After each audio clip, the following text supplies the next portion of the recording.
जी नमस्कार। मेरा नाम प्रोफेसर के.जी. सुरेश, पूर्व महानिदेशक भारतीय जनसंचार संस्थान। वर्तमान में मैं डीन हूँ school of modern media, university of petroleum and energy studies, Dehradun. आज महात्मा गांधी केंद्रीय विश्वविद्यालय मोतिहारी के इस FB लाइव सेशन में आने का ये सौभाग्य प्राप्त हुआ है। आप सबसे कुछ अपने विचार मैं साझा करना चाहूँगा और मैं भी उम्मीद करता हूँ कि आप अपने प्रश्न, अपने जो विचार है इस विषय को लेकर आप मेरे साथ साझा करेंगे।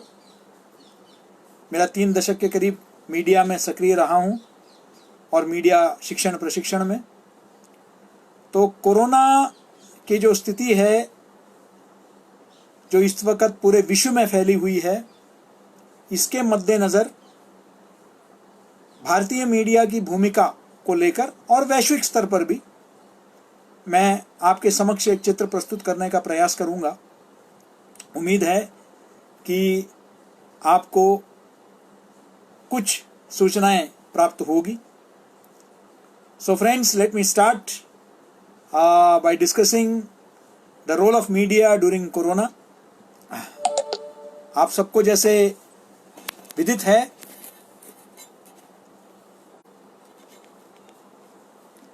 आप सभी को जैसे मालूम है कि आज पूरा विश्व लगभग एक लॉकडाउन की स्थिति में है और इस लॉकडाउन की स्थिति में हमारे समक्ष एक ही विंडो है, एक ही प्लेटफॉर्म है मीडिया, जिसके माध्यम से हम तक सूचनाएं पहुंच रही हैं।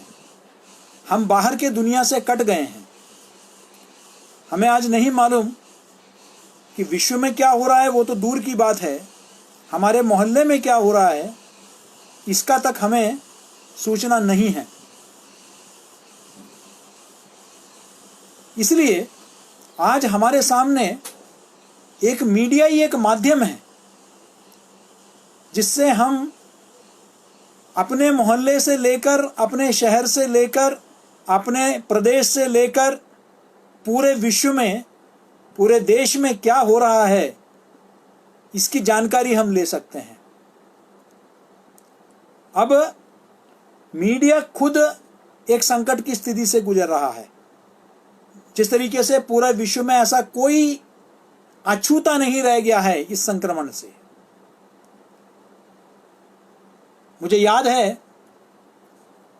कि पहले भी कई विश्व युद्ध हुए हैं, 2 विश्व युद्ध हमने देखा है, और बीमारियों के जब या भूकंप या आप देखेंगे कि सैलाब, बाढ़ के आने से जीवन अस्त व्यस्त हो जाता है प्राकृतिक आपदाओं के वजह से, सामान्य स्थिति नहीं होती है। लेकिन एक विश्व जहां सब कुछ बंद है, यह शायद विश्व इतिहास में पहली बार हो रहा है। और ऐसे में लोगों तक विश्वसनीय सूचना पहुंचाना सबसे बड़ा चुनौती है मीडिया के सामने। शायद इसीलिए लॉकडाउन शुरू होने से मात्र 6 घंटे पहले प्रधानमंत्री श्री नरेंद्र मोदी जी मीडिया के, प्रिंट मीडिया के मालिकों के साथ मुलाकात करते हैं, इलेक्ट्रॉनिक मीडिया के मालिकों के साथ और संपादकों के साथ मुलाकात करते हैं और जाने पहचाने रेडियो जॉकीज के साथ मुलाकात करते हैं। उनका उद्देश्य मीडिया को एक भागीदार बनाना, इस कोरोना के खिलाफ जो युद्ध है उसमें मीडिया को एक पार्टनर बनाना है, क्योंकि ये युद्ध अकेले किसी से नहीं लड़ा जाएगा। ये सिर्फ डॉक्टर अकेले नहीं लड़ सकते, सिर्फ सरकारें अकेले नहीं लड़ सकते हैं, और सबसे ज्यादा तो जरूरी है कि आम जनता की भूमिका, क्योंकि अगर वो सहयोग नहीं देंगे तो ये सारे प्रयास विफल हो जाएंगे। ऐसे में मीडिया की जो मूल भूमिका है, यानी कि सरकार और जनता के बीच में एक सेतु बनना, सरकार द्वारा लिए गए फैसलों को, उसकी विस्तृत जानकारी जनता तक पहुंचाना, कोरोना बीमारी को लेकर जनता के बीच में जागरूकता पैदा करना और जनता की समस्याएं, जनता को जो दिक्कतों का सामना करना पड़ रहा है, चाहे वो मजदूर वर्ग हो, चाहे वो ग्रामीण क्षेत्रों में कृषि क्षेत्र में जो काम कर रहे हैं वो हो, औद्योगिक क्षेत्र में काम करने वाले मजदूर हो, उनकी क्या समस्याएं हैं, जो इस कोरोना के युद्ध में लड़ रहे हैं वो योद्धाओं के सामने क्या समस्याएं हैं, चाहे वो पर्सनल प्रोटेक्शन इक्विपमेंट से लेकर मास्क की उपलब्धता हो या उसका गुणवत्ता हो, चिकित्सा में कोई कमी हो, पुलिस कर्मियों का जो है कोई भूमिका को लेकर हो, सुरक्षा कर्मियों की भूमिका को लेकर हो, जनता अगर कहीं प्रताड़ित हो रही हो वो उसको लेकर हो, जनता को जरूरियात के जो सामग्री है दैनिक जीवन में वो उनको मिल रही है या नहीं, उसको लेकर जो चिंताएं हैं उसको उजागर करने का मसला हो, डॉक्टर पैरामेडिकल्स उनको जो उन पर जो आक्रमण हो रहे हैं उनकी सुरक्षा को लेकर जो चिंताएं हैं वो जनता जनार्दन तक पहुंचाने का हो और उसको अधिकारियों तक, सरकार तक उन सब विषयों को पहुंचाने का हो, यह सारी जिम्मेदारी मीडिया की है। यानी कि मीडिया को एक सेतु बनना है जनता, आवाम और सरकार के बीच में, और एक सकारात्मक भूमिका निभानी है। यहां कोई पॉइंट नहीं स्कोर करना है, राजनीति नहीं करनी है, वैचारिक लड़ाई नहीं लड़नी है। वो अपनी जगह, उसकी अपनी एक जगह है, लेकिन ये वो अवसर नहीं है जब आप वो लड़ाई लड़े। आज जरूरत है कि आप एक होकर जनता के बीच में भी वो एकता की भावना लेकर आए, क्योंकि ये भारतीय जनता ने बार बार, एक बार नहीं बार बार 1962 के चीन के खिलाफ लड़ाई रहा हो, 1965 के जो है पाकिस्तान के खिलाफ जंग रहा हो, 71 का बांग्लादेश युद्ध रहा हो या करगिल का युद्ध रहा हो, जब भी विदेशों से भारत पर आक्रमण हुआ है, भारत की एकता अखंडता पर प्रश्न चिन्ह उठा है, तो भारत की जनता अपनी संकुचित संकीर्ण मानसिकता से ऊपर उठकर एकात्मक भाव से जो है उन्होंने युद्ध लड़ा है। और आज उसी भावना को पुनर्जागृत करने का आवश्यकता है, और ये शायद मीडिया से ज्यादा प्रभावी ढंग से कोई नहीं कर सकता। हमारे एक लोकतंत्र हैं, एक लोकतंत्र के नाते राजनीतिक वैचारिक मतभेद हो सकते हैं, होना भी चाहिए, लेकिन उससे मनभेद नहीं होना चाहिए। लेकिन ये वो वक्त है जब हम एक ऐसे शत्रु से निपट रहे हैं जो हमें दिखाई नहीं दे रहा है,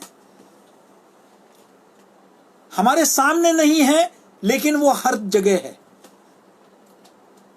हमारे टेबल में है, हमारे मोबाइल में है, कोई भी सरफेस में है।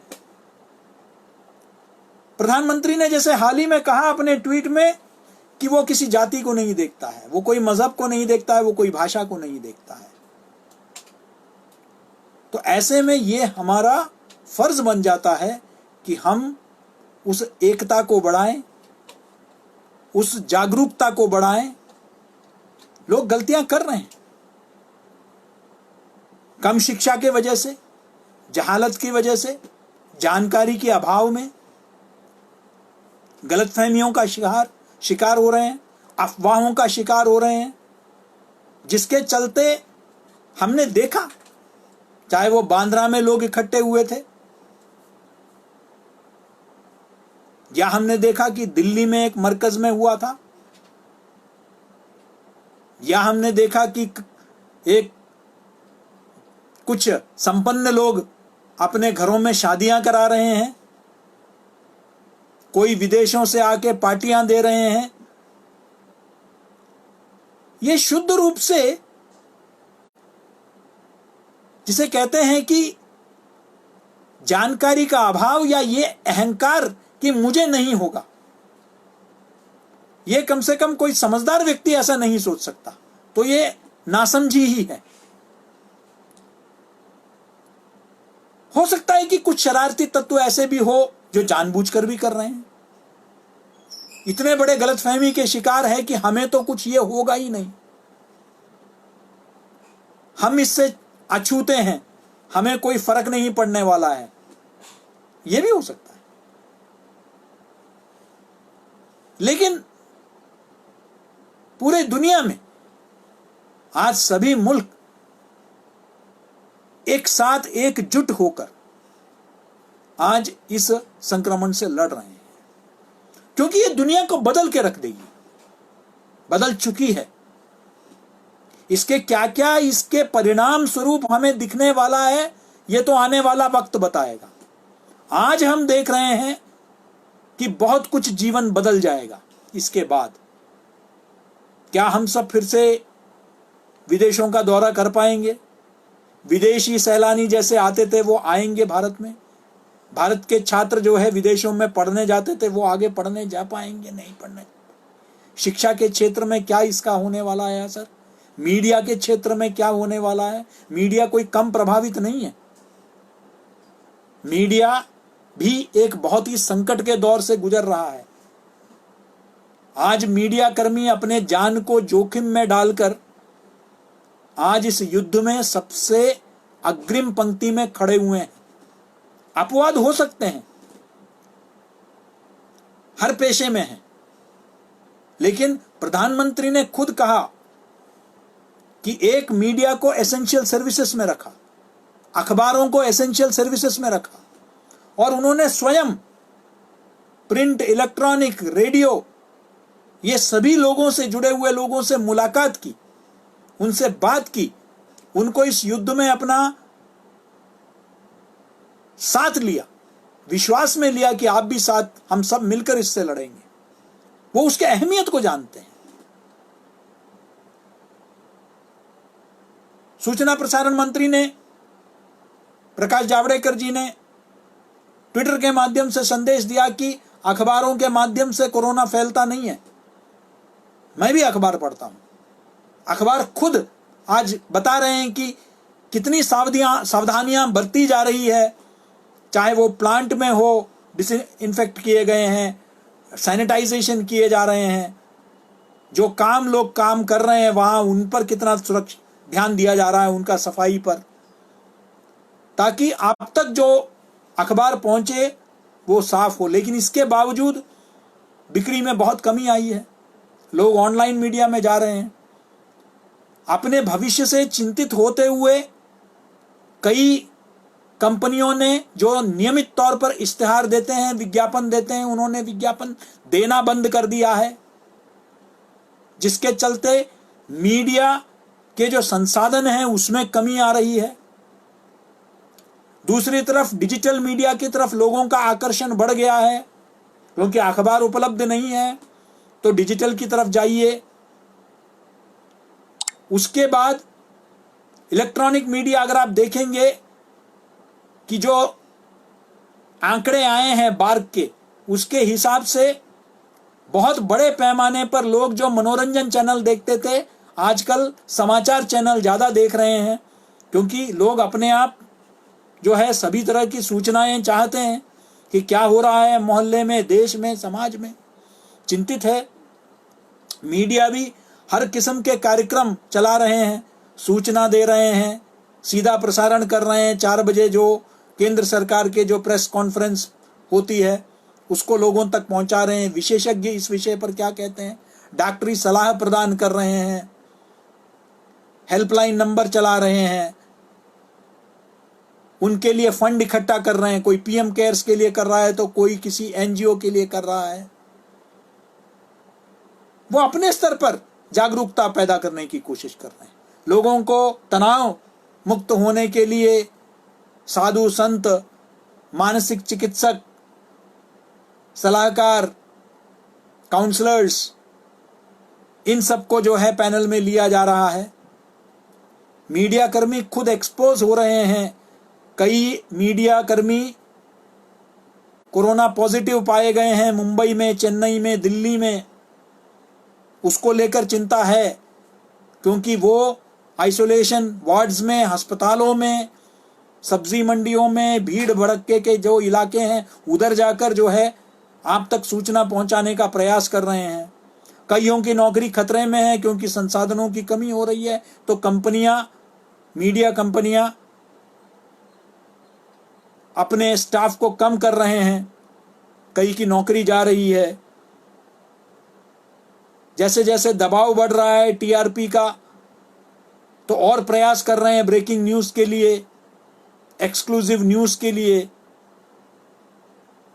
तो इसमें कई बार फेक कंटेंट का प्रचार प्रसार हो रहा है जो चिंता का विषय है। मीडिया में आज सबसे ज्यादा अगर कंजम्पशन हो रहा है, तो सबसे ज्यादा उपभोग हो रहा है, तो वो है सोशल मीडिया।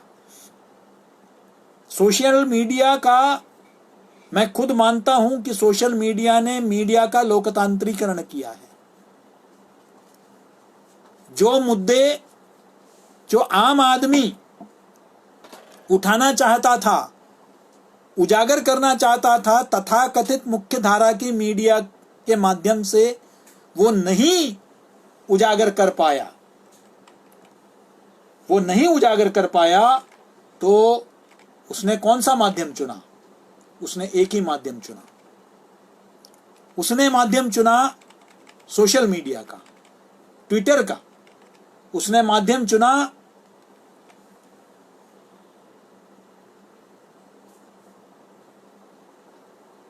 यूट्यूब का। उसने माध्यम चुना ये जो मोबाइल फोन है, मोबाइल जर्नलिज्म जिसको कहते हैं। तो कई घटनाएं जो शायद पब्लिक के नजर में कभी नहीं आती, उन घटनाओं को उजागर किया जनता जनार्दन के बीच में। और टीवी चैनल और मुख्यधारा की मीडिया मजबूर हो गई उनको फॉलो करने के लिए। लेकिन कभी कभी वो बहुत घातक भी हो सकता है।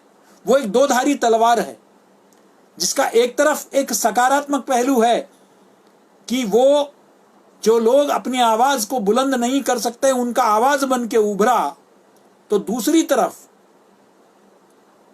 वो एक माध्यम भी बन गया गलतफहमियां, अंधविश्वास और अफवाहें फैलाने का, नफरत फैलाने का एक माध्यम बन गया, जिसके चलते कई आतंकवादी, उग्रवादी संगठन उन्होंने इस माध्यम का दुरुपयोग किया नफरत फैलाने के लिए, हिंसा भड़काने के लिए। कई जगह हमने देखा सोशल मीडिया के माध्यम से क्या क्या नहीं हुआ है। कोरोना के दौरान भी गलतफहमियां, अफवाहें बहुत फैलाई गई, जिसके चलते आपने देखा कि दिल्ली के जो बॉर्डर है उत्तर प्रदेश के साथ, वहां किस तरीके से बहुत बड़े पैमाने में लोग इकट्ठे हो गए। मुंबई में बांद्रा में लोग इकट्ठे हो गए। जो मजदूर हैं वो कई तरह के गलतफहमियों के शिकार बने, अफवाहों के शिकार बने, क्योंकि ये सब व्हाट्सएप के माध्यम से फैलाया गया। टिकटॉक के माध्यम से एक समुदाय विशेष के लोगों को भड़काने का प्रयास किया गया कि ये बीमारी हमें नहीं छुएगी, ये बीमारी हमारे दुश्मनों के लिए है,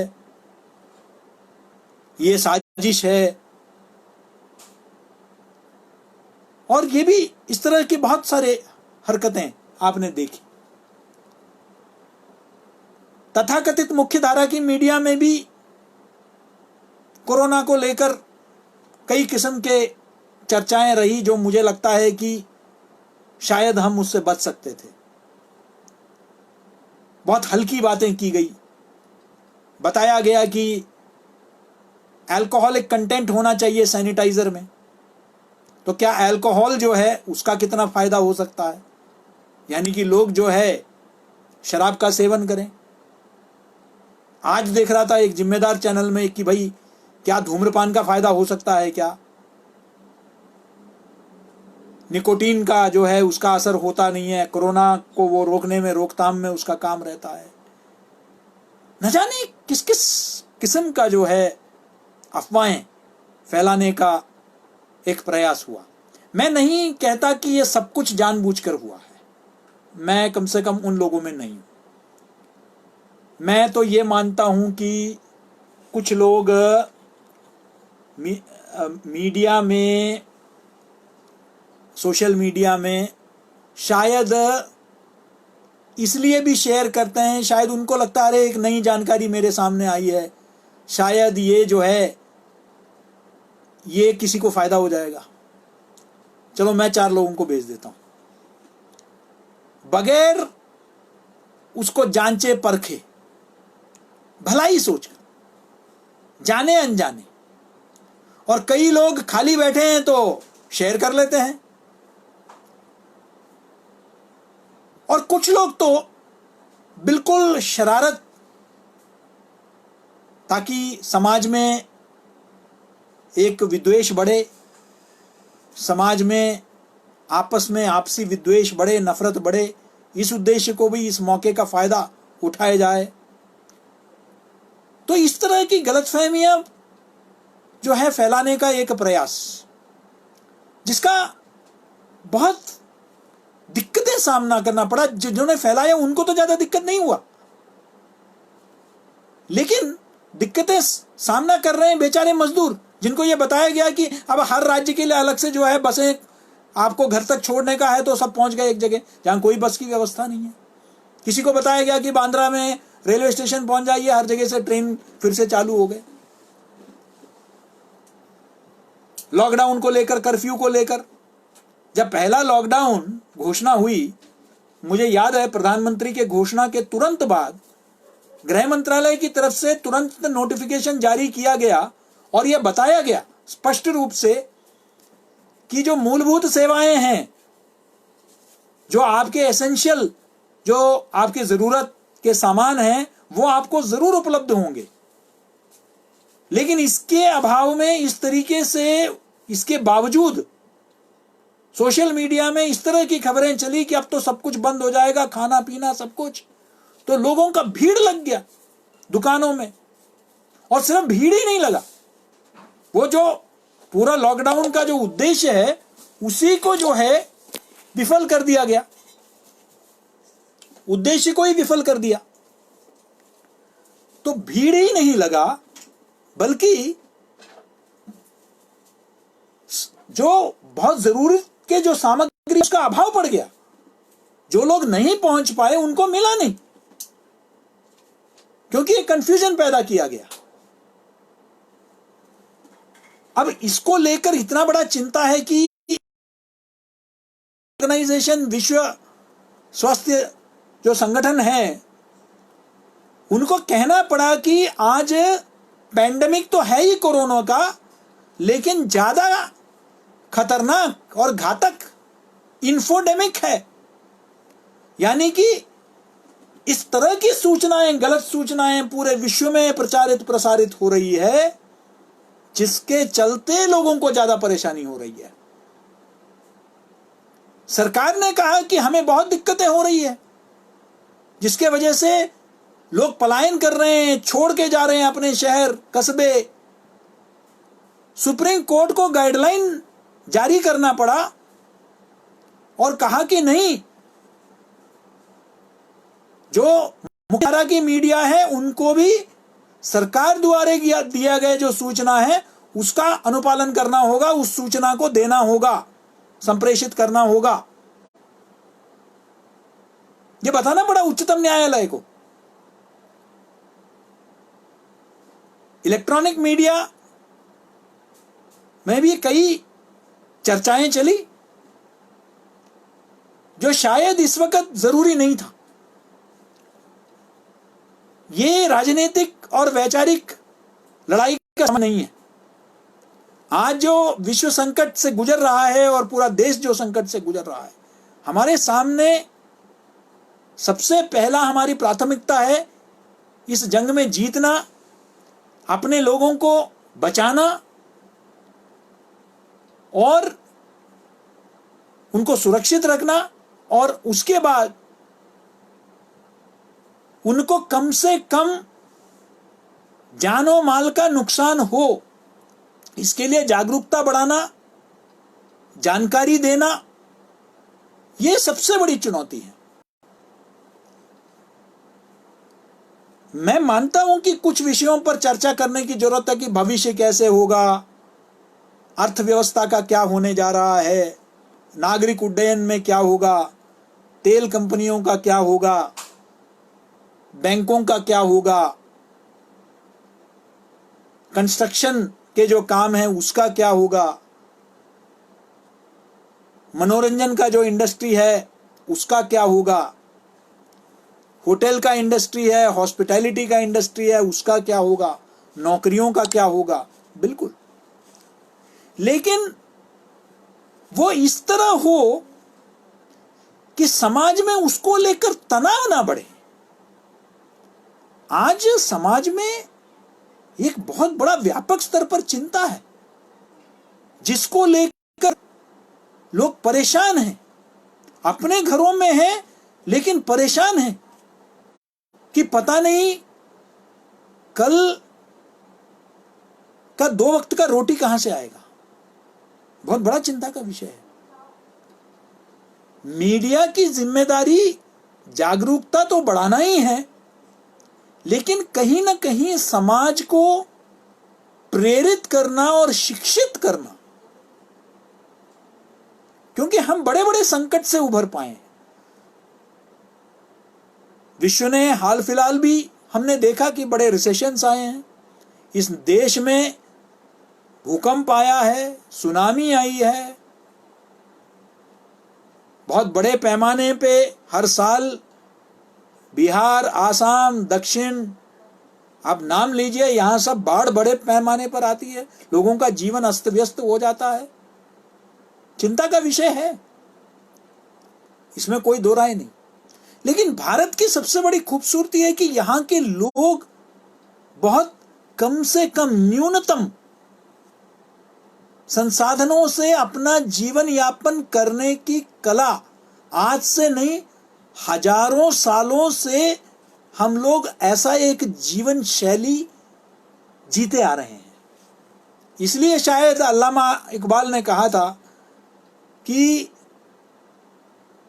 यूनान, मिस्र, सब बड़े बड़े सभ्यताएं जो है वो तो मिट गई, लेकिन कुछ है कि हस्ती नहीं मिटती हमारी।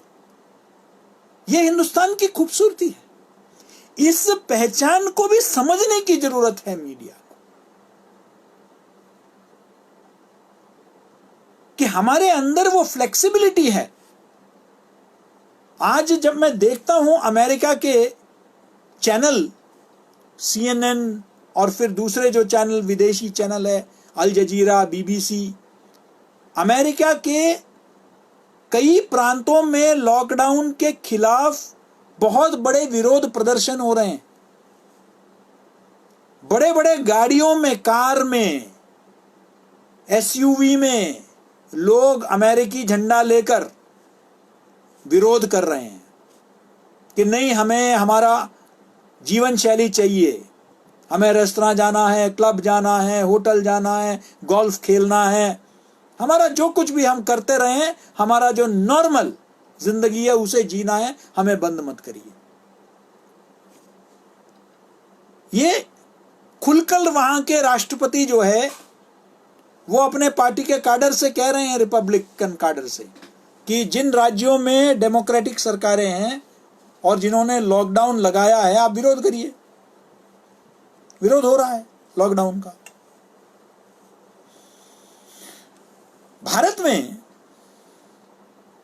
कुछ छुटपुट घटनाओं को छोड़कर एक ऐसा मुल्क जहां बहुत बड़ी संख्या में लोग गरीब हैं, बहुत संघर्ष करते हैं अपने जीवन में, लेकिन चुपचाप शांति से, संयम से, सहिष्णुता से जो सरकार ने व्यवस्था की है, जो स्थानीय लोगों ने व्यवस्था की है, उससे खुश होकर ज्यादा से ज्यादा कुछ अपने गांव तक जाने का प्रयास कर रहे हैं। बस कोई लड़ाई नहीं, कोई झगड़ा नहीं, कोई छुटपुट घटनाएं जरूर इधर उधर हुई होगी।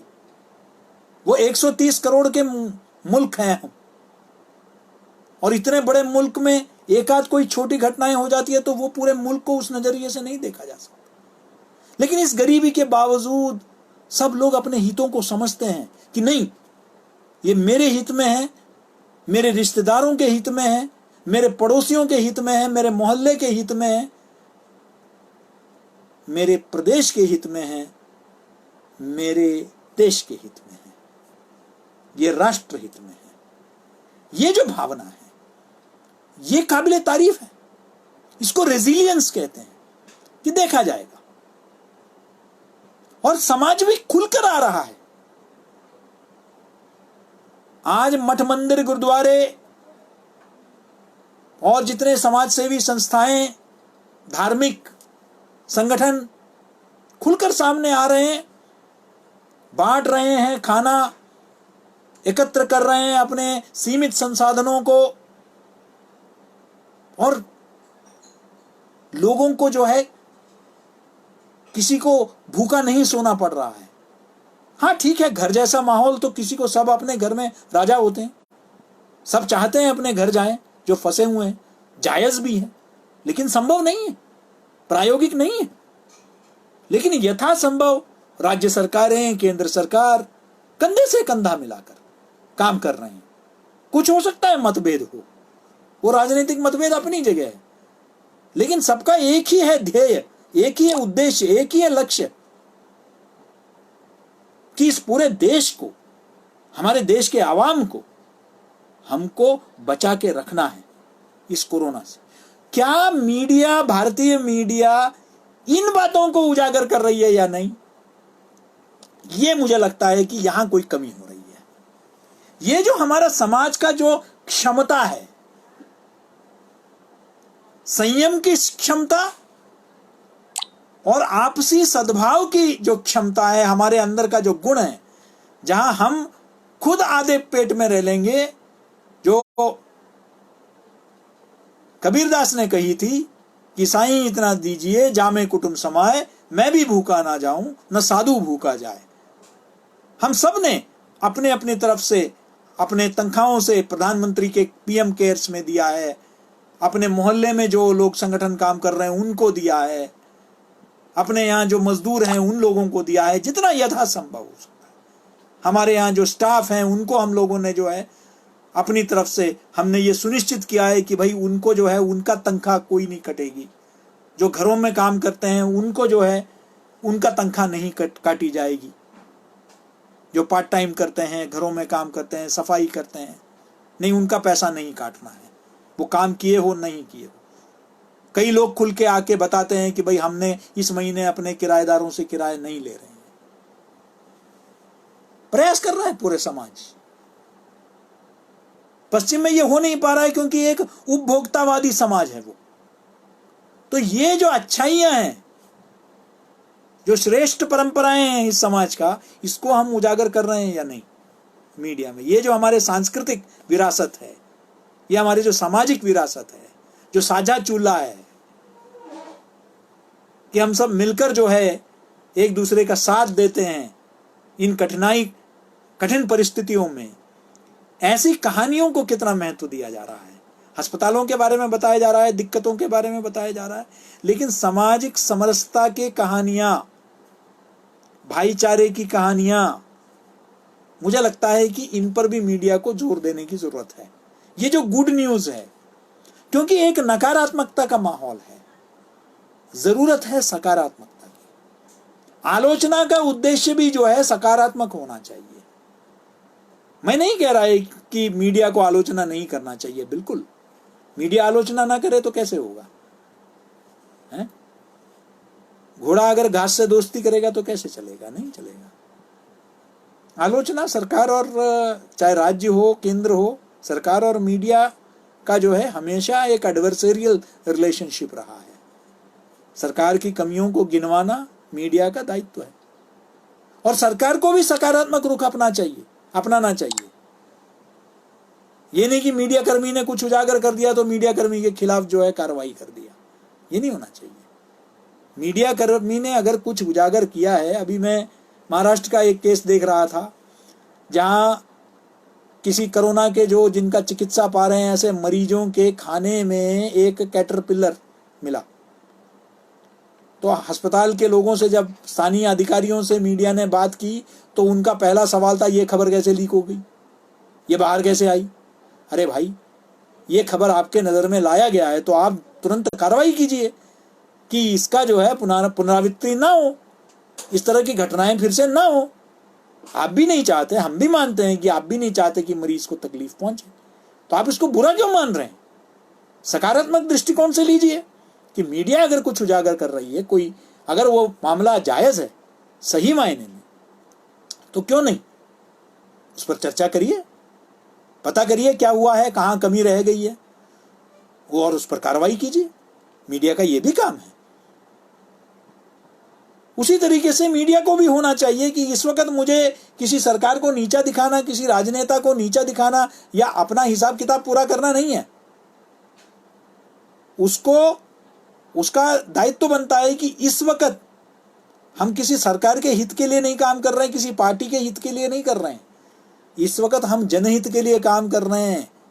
सरकारें चाहे राज्य हो या केंद्र हो, वो अगर काम कर रही हैं तो उसको सफल बनाना हर मीडिया कर्मी का भी उतना ही बड़ा दायित्व है जितना हर नागरिक का। मीडिया कर्मी समाज और देश से अलग नहीं है। समाज हित और राष्ट्र हित मीडिया कर्मी के लिए भी सर्वोपरि होना चाहिए, उससे ऊपर कोई एजेंडा नहीं होना चाहिए। एक ही एजेंडा है, जनहित। तो उसको उस जनहित पे काम करना है, और जनहित ये मांगती है कि आप क्या उन मुद्दों को किस तरीके से उठा रहे हैं, क्या उस उठाने का पीछे आपका मंशा क्या है। उस मुद्दे को इसलिए उठाया जा रहा है कि कोई कमी है उसको दुरुस्त किया जाए, या आप किसी को नीचा दिखाना चाहते हैं। तो कम से कम ये नीचा दिखाने का वक्त नहीं है। कोई भी वक्त नीचा दिखाने का नहीं होता है। पत्रकारिता में उद्देश्य हमेशा जनहित होना चाहिए कि अंततोगत्व जनता का भलाई होना चाहिए, और उस दिशा में जो भी हमसे प्रयास हो सकता है वो एक पत्रकार के नाते हमें करने की जरूरत है। तो इन बातों को हमें ध्यान रखने की जरूरत है। मीडिया में जैसे मैंने कहा कि सोशल मीडिया को लेकर बहुत चिंता है, और कई सोशल मीडिया की खबरों को बगैर ज़्यादा वेरीफाई किए कुछ इलेक्ट्रॉनिक मीडिया के चैनल भी ऐसे ही चला रहे हैं। ये भी चिंता का विषय है। मुझे लगता है कि अगर कोई फेक कंटेंट, जिसको फेक न्यूज़ कई लोग कहते हैं, जिससे मैं असहमत हूँ, मैं फेक कंटेंट कहता हूँ, क्योंकि अगर वो न्यूज़ है तो वो फेक नहीं हो सकता, और अगर वो फेक है तो वो न्यूज़ नहीं हो सकता। क्योंकि न्यूज़ जो है, समाचार, वो सूचना को कई मापदंडों में परखने के बाद उसको समाचार का रूप दिया जाता है, जिसमें वस्तुनिष्ठा, सत्यता, सार्थकता, इन सब बातों को ध्यान रखा जाता है, और तब जाके जो है उसको समाचार की श्रेणी में वो आता है। तो इसलिए कोई भी समाचार नहीं, कोई भी सूचना, अफवाह, गलतफहमी, गुफ्तगू, वो समाचार की श्रेणी में नहीं आ सकता। उसको हम समाचार की श्रेणी में डालेंगे तो वो हम समाचार के साथ अन्याय कर रहे हैं। तो इसलिए फेक कंटेंट, गलत सूचनाएं, अनवेरिफाइड, जिसको हमने जांचा परखा नहीं है, वो चल रही है। वो इसलिए चल रही है क्योंकि जो चला रहे हैं वो पत्रकार नहीं है। पत्रकार का धर्म है, अगर वो सही मायने में पत्रकार है तो। पत्रकार का लेबल लगाने से कोई पत्रकार नहीं बन जाता है। पत्रकारिता धर्म जो निभाता है वो पत्रकार है। तो पत्रकार जो है, क्या पत्रकारिता धर्म यानी कि वेरीफाई करना, क्रॉस वेरीफाई करना, चेक करना, क्रॉस चेक करना, सत्यता, क्या वो जो आपके सामने रखा गया है वो तथ्य है या नहीं है, उसको जांचना, उसके बाद आपके परोसना, ये दायित्व है मीडिया कर्मी का। वो अगर वो नहीं कर रहा है तो वो फिर कम से कम वो मीडिया कर्मी नहीं है मेरे नजर में, वो कुछ और है, उसको कोई और नाम दे सकते हैं। मीडिया कर्मी का दायित्व बनता है कि तथ्य को लोगों के सामने रखना। समाचार में विचारों का मिश्रण नहीं होना चाहिए, वो बड़ा घातक हो जाता है, बड़ा डेडली कॉकटेल जिसको कहते हैं, वो हो जाता है। समाचार शुद्ध रूप से समाचार शुद्ध घी की तरह आपको देना पड़ेगा। बाकी आपके जो विचार हैं उसके लिए अलग जो है पेज बने हुए हैं अखबारों में, उसके लिए अलग पृष्ठ है संपादकीय का, जिसमें अपना मत रख सकते हैं, संपादक के नाम लेख लिख सकते हैं, पत्र लिख सकते हैं संपादक के नाम, अपने विचार को प्रस्तुत कर सकते हैं। वो विचार है संपादकीय, उनका एडिटोरियल लाइन है अखबार का। लेकिन समाचार उसके साथ छेड़छाड़ नहीं होना चाहिए, वो तथ्यों के आधार पर होना चाहिए। भले आप एक सत्ताधारी दल से आप सहमत हो, असहमत हो, विपक्ष के साथ सहमत हो, असहमत हो, नेता विशेष के साथ सहमत हो, असहमत हो, राजनीतिक दल के साथ सहमत हो, असहमत हो, किसी राजनीतिक व्यक्ति के साथ सहमत हो, असहमत हो, तथ्यों को सामने रखना चाहिए। जनता फैसला करे। अगर कोई बैठ के समाचार पढ़ सकता है, समाचार देख सकता है, इतनी समझदारी रखता है, तो वो अपने लिए फैसला भी कर लेगा। आप क्यों उनके लिए फैसला करें? ये जो कुछ लोगों ने अपने ऊपर इतना बड़ा कंधे में सूली लेकर चल रहे हैं कि भाई ये तो मेरी जिम्मेदारी है, जनता का जज बनना, जनता को समझाना, ये पूरा सारी जिम्मेदारी ऊपर वाले ने मुझे दे रखी है। सत्ता बनाना, सत्ता को गिराना, ये सब मीडिया की जिम्मेदारी है। ये गलत फहमियां कुछ लोग पालते हैं ना, मीडिया का जिम्मेदारी नहीं है। लोकतंत्र में सरकार बनाना और गिराने का काम जनता जनार्दन का है। सोशल मीडिया नहीं थी। स्वतंत्रता संग्राम के दौरान कुछ मुट्ठी भर अखबारों को छोड़कर जो कुछ पढ़े लिखे लोग पढ़ते थे, एक अंग्रेजी सरकार के मातहत काम करने वाली कुछ रेडियो स्टेशन, टीवी तो हिंदुस्तान में था भी नहीं, डिजिटल मीडिया तो खैर भूल जाइए, इजाद भी नहीं हुआ था तब। उसके बावजूद हजारों लाखों लोग इतने बड़े संख्या में उतर कर आए और विदेशी शासन के खिलाफ आंदोलन किया और उनको बाहर किया। तो ये इसी देश के कम शिक्षित गरीब लोग ही बाहर निकल कर आए। समझदार हैं वो, राजनीतिक तरीके से वो समझदार रहे। 1975 से 77 तक आपातकाल के दौरान बहुत अत्याचार हुए, लेकिन 77 में तो कोई इलेक्ट्रॉनिक मीडिया नहीं थे, कोई टीवी चैनल नहीं थे,